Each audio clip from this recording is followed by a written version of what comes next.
Chapter 49. Putting Miss Havisham's note in my pocket, that it might serve as my credentials for so soon reappearing at Satis House, in case her waywardness should lead her to express any surprise at seeing me, I went down again by the coach next day. But I alighted at the halfway house, and breakfasted there, and walked the rest of the distance, for I sought to get into the town quietly by the unfrequented ways, and to leave it in the same manner. The best light of the day was gone when I passed along the quiet echoing courts, behind the High Street. The nooks of ruin where the old monks had once had their refectories and gardens, and where the strong walls were now pressed into the service of humble sheds and stables, were almost as silent as the old monks in their graves. The cathedral chimes had at once a sadder and a more remote sound to me, as I hurried on avoiding observation, than they had ever had before. So, the swell of the old organ was borne to my ears like funeral music, and the rooks, as they hovered about the grey tower and swung in the bare high trees of the priory garden, seemed to call to me that the place was changed, and that Estella was gone out of it for ever. An elderly woman, whom I had seen before as one of the servants who lived in the supplementary house across the back courtyard, opened the gate. The lighted candle stood in the dark passage within, as of old, and I took it up and ascended the staircase alone. Miss Havisham was not in her own room, but was in the larger room across the landing. Looking in at the door, after knocking in vain, I saw her sitting on the hearth in a ragged chair, close before, and lost in the contemplation of, the ashy fire. Doing as I had often done, I went in, and stood touching the old chimney-piece, where she could see me when she raised her eyes. There was an air of utter loneliness upon her, that would have moved me to pity though she had wilfully done me a deeper injury than I could charge her with. As I stood compassionating her, and thinking how, in the progress of time, I too had come to be a part of the wrecked fortunes of that house, her eyes rested on me. She stared, and said in a low voice, "Is it real?" "It is I, Pip. Mr. Jaggers gave me your note yesterday, and I have lost no time." "Thank you. Thank you." As I brought another of the ragged chairs to the hearth and sat down, I remarked a new expression on her face, as if she were afraid of me. "I want," she said, "to pursue that subject you mentioned to me when you were last here, and to show you that I am not all stone. But perhaps you can never believe, now, that there is anything human in my heart?" When I said some reassuring words, she stretched out her tremulous right hand, as though she was going to touch me, but she recalled it again before I understood the action, or knew how to receive it. "You said, speaking for your friend, that you could tell me how to do something useful and good. Something that you would like done, is it not?" "Something that I would like done very much." "What is it?" I began explaining to her that secret history of the partnership. I had not got far into it, when I judged from her looks that she was thinking in a discursive way of me, rather than of what I said. It seemed to be so, for, when I stopped speaking, many moments passed before she showed that she was conscious of the fact. "Do you break off," she asked then, with her former air of being afraid of me, "because you hate me too much to bear to speak to me?" "No, no," I answered. "How can you think so, Miss Havisham?" I stopped, because I thought you were not following what I said. "Perhaps I was not," she answered, putting a hand to her head. "Begin again, and let me look at something else." "Stay. Now tell me." She set her hand upon her stick in the resolute way that sometimes was habitual to her, and looked at the fire with a strong expression of forcing herself to attend. I went on with my explanation, and told her how I had hoped to complete the transaction out of my means, but how in this I was disappointed. That part of the subject, I reminded her, involved matters which could form no part of my explanation, for they were the weighty secrets of another. "So," said she, assenting with her head, but not looking at me. "And how much money is wanting to complete the purchase?" I was rather afraid of stating it, for it sounded a large sum. £900. "If I give you the money for this purpose, will you keep my secret as you have kept your own?" "Quite as faithfully." "And your mind will be more at rest?" "Much more at rest." "Are you very unhappy now?" She asked this question, still without looking at me, but in an unwanted tone of sympathy. I could not reply at the moment, for my voice failed me. She put her left arm across the head of her stick, and softly laid her forehead on it. I am far from happy, Miss Havisham, but I have other causes of disquiet than any you know of. They are the secrets I have mentioned. After a little while, she raised her head, and looked at the fire again. It is noble in you to tell me that you have other causes of unhappiness. Is it true? Too true. Can I only serve you, Pip, by serving your friend? Regarding that as done, is there nothing I can do for you yourself? Nothing. I thank you for the question. I thank you even more for the tone of the question. But there is nothing. She presently rose from her seat, and looked about the blighted room for the means of writing. There were none there, and she took from her pocket a yellow set of ivory tablets, mounted in tarnished gold, and wrote upon them with a pencil in a case of tarnished gold that hung from her neck. You are still on friendly terms with Mr. Jaggers? Quite. I dined with him yesterday. This is an authority to him to pay you that money, to lay out at your irresponsible discretion for your friend. I keep no money here, but if you would rather Mr. Jaggers knew nothing of the matter, I will send it to you. Thank you, Miss Havisham, I have not the least objection to receiving it from him. She read me what she had written, and it was direct and clear, and evidently intended to absolve me from any suspicion of profiting by the receipt of the money. I took the tablets from her hand, and it trembled again, and it trembled more as she took off the chain to which the pencil was attached, and put it in mine. All this she did without looking at me.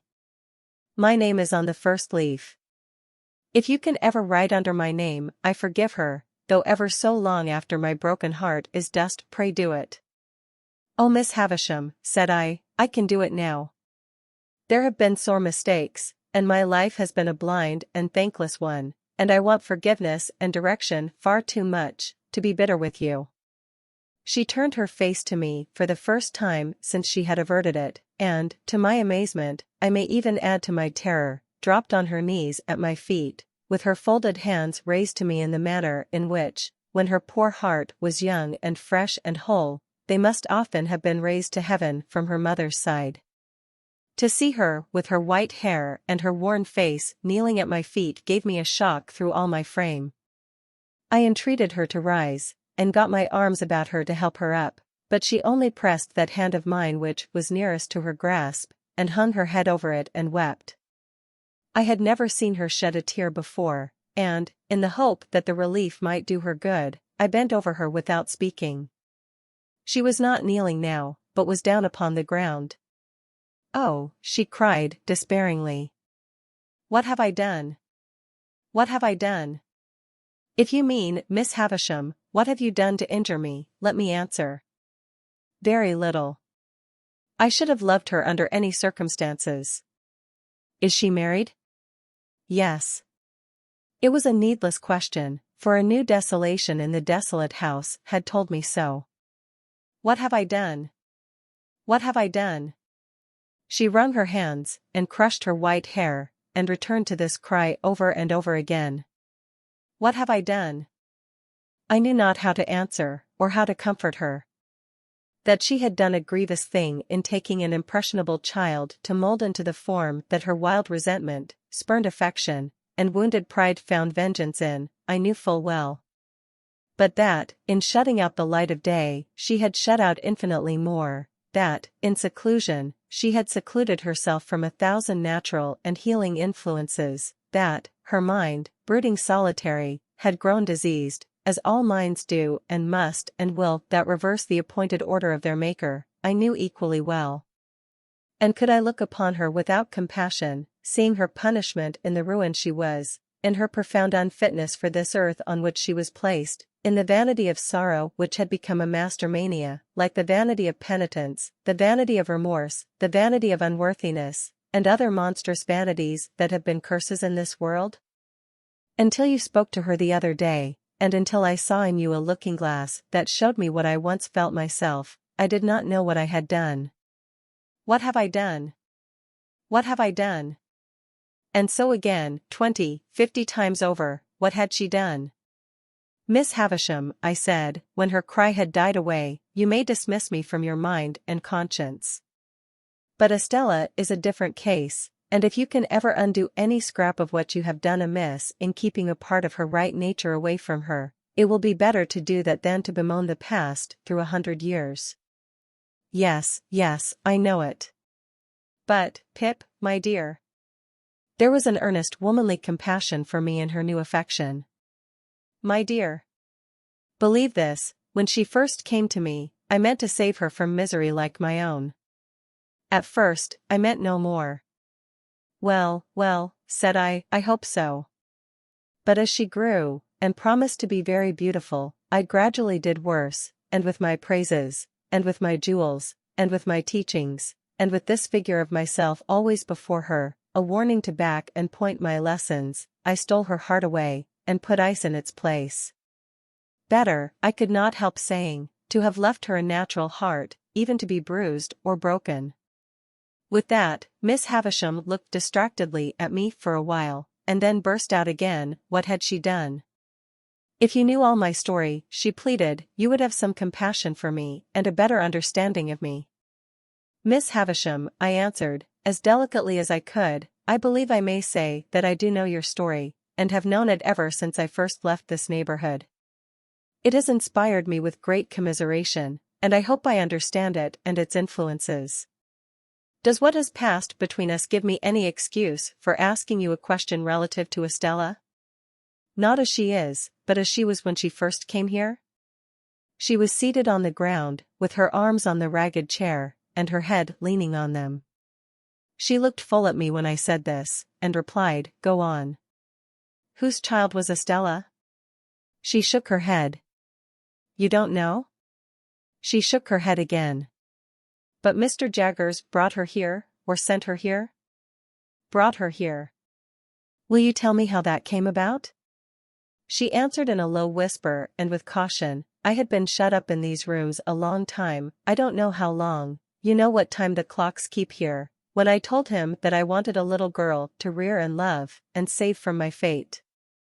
I had first seen him when I sent for him to lay this place waste for me, having read of him in the newspapers, before I and the world parted. He told me that he would look about him for such an orphan child. One night he brought her here asleep, and I called her Estella. Might I ask her age then? 2 or 3. She herself knows nothing, but that she was left an orphan and I adopted her. So convinced I was of that woman's being her mother, that I wanted no evidence to establish the fact in my own mind. But, to any mind, I thought, the connection here was clear and straight. What more could I hope to do by prolonging the interview? I had succeeded on behalf of Herbert, Miss Havisham had told me all she knew of Estella, I had said and done what I could to ease her mind. No matter with what other words we parted, we parted. Twilight was closing in when I went downstairs into the natural air. I called to the woman who had opened the gate when I entered, that I would not trouble her just yet, but would walk round the place before leaving. For I had a presentiment that I should never be there again, and I felt that the dying light was suited to my last view of it. By the wilderness of casks that I had walked on long ago, and on which the rain of years had fallen since, rotting them in many places, and leaving miniature swamps and pools of water upon those that stood on end, I made my way to the ruined garden. I went all round it, round by the corner where Herbert and I had fought our battle, round by the paths where Estella and I had walked. So cold, so lonely, so dreary all. Taking the brewery on my way back, I raised the rusty latch of a little door at the garden end of it, and walked through. I was going out at the opposite door, not easy to open now, for the damp wood had started and swelled, and the hinges were yielding, and the threshold was encumbered with a growth of fungus, when I turned my head to look back. A childish association revived with wonderful force in the moment of the slight action, and I fancied that I saw Miss Havisham hanging to the beam. So strong was the impression, that I stood under the beam shuddering from head to foot before I knew it was a fancy, though to be sure I was there in an instant. The mournfulness of the place and time, and the great terror of this illusion, though it was but momentary, caused me to feel an indescribable awe as I came out between the open wooden gates where I had once wrung my hair after Estella had wrung my heart. Passing on into the front courtyard, I hesitated whether to call the woman to let me out at the locked gate of which she had the key, or first to go upstairs and assure myself that Miss Havisham was as safe and well as I had left her. I took the latter course and went up. I looked into the room where I had left her, and I saw her seated in the ragged chair upon the hearth close to the fire, with her back towards me. In the moment when I was withdrawing my head to go quietly away, I saw a great flaming light spring up. In the same moment I saw her running at me, shrieking, with a whirl of fire blazing all about her, and soaring at least as many feet above her head as she was high. I had a double-caped greatcoat on, and over my arm another thick coat. That I got them off, closed with her, threw her down, and got them over her, that I dragged the great cloth from the table for the same purpose, and with it dragged down the heap of rottenness in the midst, and all the ugly things that sheltered there, that we were on the ground struggling like desperate enemies, and that the closer I covered her, the more wildly she shrieked and tried to free herself. That this occurred I knew through the result, but not through anything I felt, or thought, or knew I did. I knew nothing until I knew that we were on the floor by the great table, and that patches of tinder yet alight were floating in the smoky air, which, a moment ago, had been her faded bridal dress. Then, I looked round and saw the disturbed beetles and spiders running away over the floor, and the servants coming in with breathless cries at the door. I still held her forcibly down with all my strength, like a prisoner who might escape, and I doubt if I even knew who she was, or why we had struggled, or that she had been in flames, or that the flames were out, until I saw the patches of tinder that had been her garments no longer alight but falling in a black shower around us. She was insensible, and I was afraid to have her moved, or even touched. Assistance was sent for, and I held her until it came, as if I unreasonably fancied, I think I did, that, if I let her go, the fire would break out again and consume her. When I got up, on the surgeons coming to her with other aid, I was astonished to see that both my hands were burnt, for I had no knowledge of it through the sense of feeling. On examination it was pronounced that she had received serious hurts, but that they of themselves were far from hopeless. The danger lay mainly in the nervous shock. By the surgeon's directions, her bed was carried into that room and laid upon the great table, which happened to be well suited to the dressing of her injuries. When I saw her again, an hour afterwards, she lay, indeed, where I had seen her strike her stick, and had heard her say that she would lie one day. Though every vestige of her dress was burnt, as they told me, she still had something of her old ghastly bridal appearance, for they had covered her to the throat with white cotton wool, and as she lay with a white sheet loosely overlying that, the phantom air of something that had been and was changed was still upon her. I found, on questioning the servants, that Estella was in Paris, and I got a promise from the surgeon that he would write to her by the next post. Miss Havisham's family I took upon myself, intending to communicate with Mr. Matthew Pocket only, and leave him to do as he liked about informing the rest. This I did next day, through Herbert, as soon as I returned to town. There was a stage, that evening, when she spoke collectedly of what had happened, though with a certain terrible vivacity. Towards midnight she began to wander in her speech, and after that it gradually set in that she said innumerable times in a low solemn voice, "What have I done?" And then, when she first came, I meant to save her from misery like mine. And then, take the pencil and write under my name, "I forgive her." She never changed the order of these 3 sentences, but she sometimes left out a word in one or other of them, never putting in another word, but always leaving a blank and going on to the next word.